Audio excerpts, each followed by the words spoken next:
Russia fires a missile at the U.S. August 18, 2025.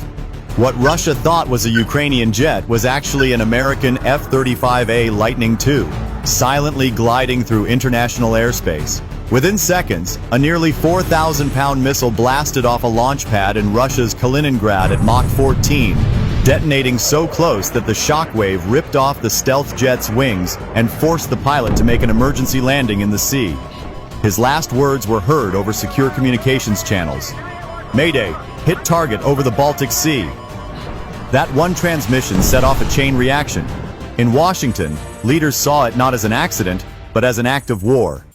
Hours later, the USS Gerald R. Ford received the order to attack and unleashed a firestorm. 68 suicide drones, 25 fighter jets, and 20 Tomahawk missiles, a hail of steel aimed at Russia's most fortified fortress. What followed was a fierce firefight that shocked the world. Was this really a Russian mistake or just an excuse to justify its true intentions? Could this American counterattack overcome Russia's impregnable defense system? Come with me to the heart of this war. August 18, 2025. At exactly 9:42 a.m., the sky above the Baltic Sea, usually a tense but silent corridor of patrol flights, erupted into chaos. An American F-35A Lightning II, launched only hours earlier from RAF Lakenheath in the United Kingdom, was slicing through the cold air at 32,000 feet on a routine reconnaissance mission. Its stealth profile was designed to keep it invisible. But that morning, stealth was not enough. 70 miles northwest of Kaliningrad, a heavily armed Russian exclave bristling with missile batteries, the silence broke. Deep inside fortified bunkers, the massive S-400 Triumph radar system lit up, its powerful arrays locking onto a single dot. In the tense command post, Russian officers whispered to one another, convinced this was a hostile Ukrainian jet daring to cross into the wrong airspace. The order came swiftly. Fire! A 48 N6DM surface-to-air missile, over 22 feet long and weighing nearly 4,000 pounds, roared off its launcher. Within seconds, it accelerated to Mach 14, over 10,000 miles per hour, leaving a white scar across the sky as it hunted the F-35. Inside the cockpit, the 34-year-old American pilot's sensors screamed warnings. He pulled the stick hard, deploying decoy flares, diving into violent, evasive maneuvers that pinned him against his seat with crushing G-forces. For almost 27 terrifying seconds, death chased him through the thin Baltic air. The missile never struck directly, but when it finally self-destructed just 600 yards off the F-35's wing, the shockwave ripped through the sky like a thunderclap. Shards of shrapnel tore into the stealth jet's right wing, crippling its flight surfaces. Warning lights flared red across the pilot's console. The aircraft was no longer combat capable. Breathing hard, sweat running into his eyes, the pilot steadied his trembling hands.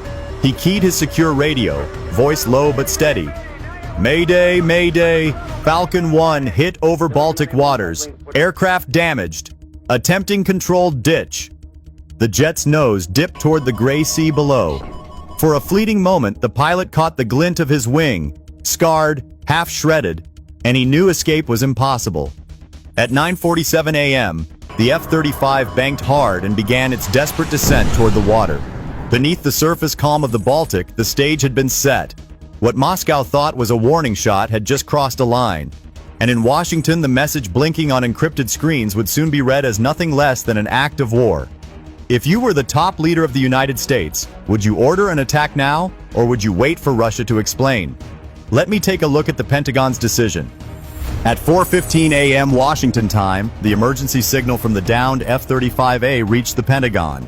A single encrypted transmission, bouncing across satellites, carried the chilling words, "Aircraft hit, pilot ejecting, immediate recovery needed."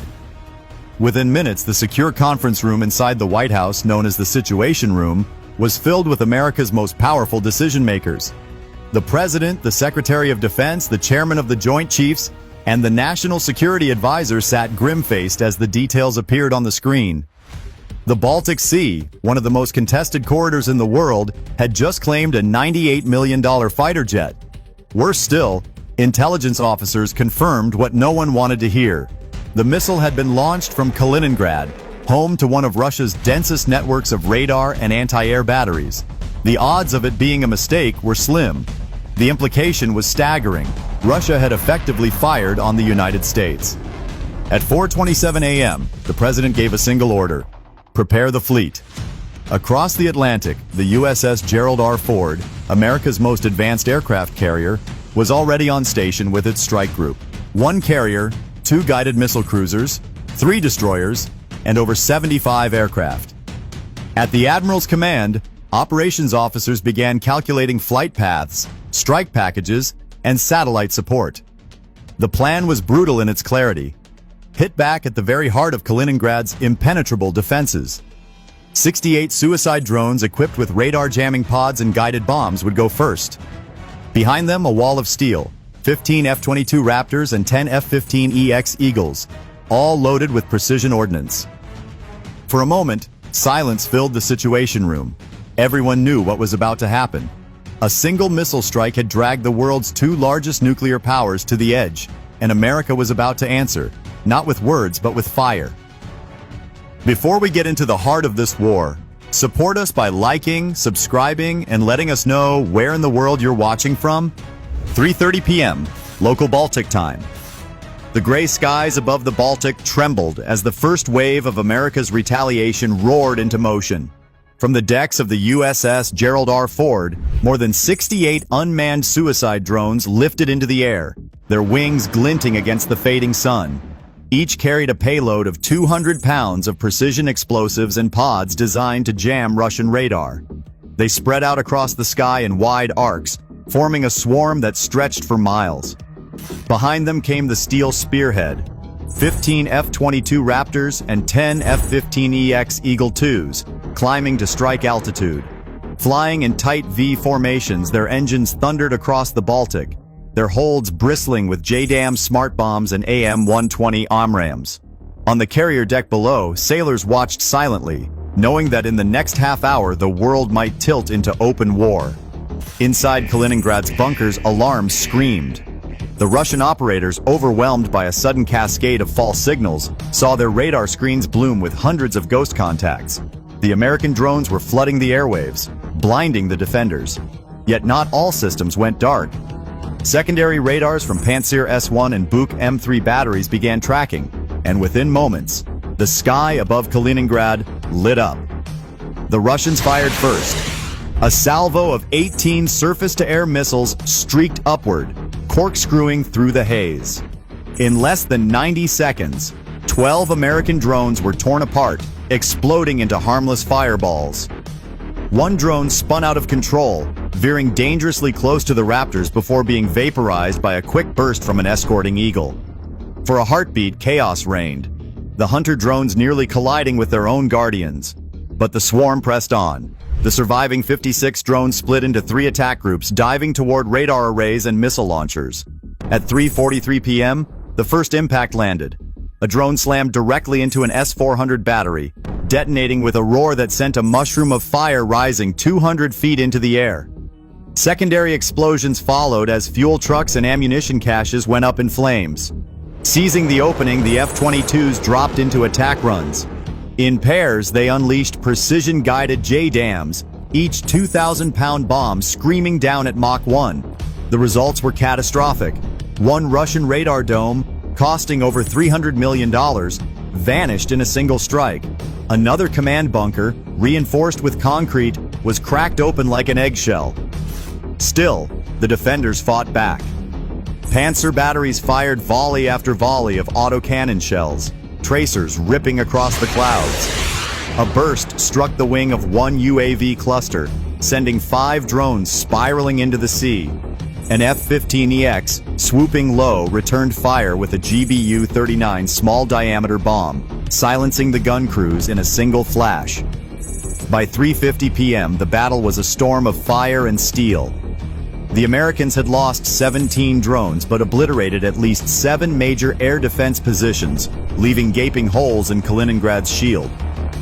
The Raptors and Eagles circled back, their radios alive with clipped, calm voices, ready for the second phase of the strike. The world had just witnessed something unthinkable. The supposedly impenetrable fortress of Kaliningrad, Russia's pride, was bleeding under the sky, and the storm had only begun. Stay with me. Next is the decisive attack that will completely wipe out this base. 3:51 p.m. Baltic skies. The American assault had torn gaping holes into Kaliningrad's air defenses, but Moscow's fortress was not yet silent. Deep in hardened bunkers, Russian commanders screamed new orders. Surviving S-300 V4 and Pantsir S-1 systems locked onto the American strike force, their launch tubes rising like steel fangs. In less than a minute, 22 surface-to-air missiles were fired in rapid succession.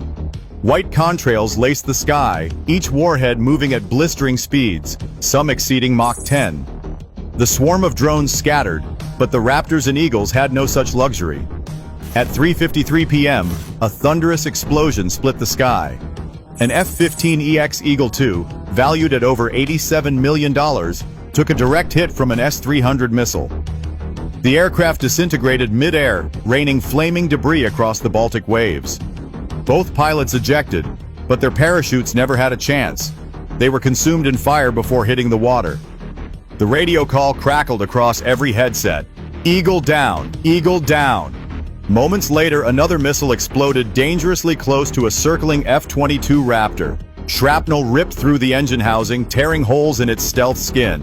The pilot fought desperately, warning lights flashing across his console. With smoke trailing behind him, he barely managed to pull away, limping back toward international waters.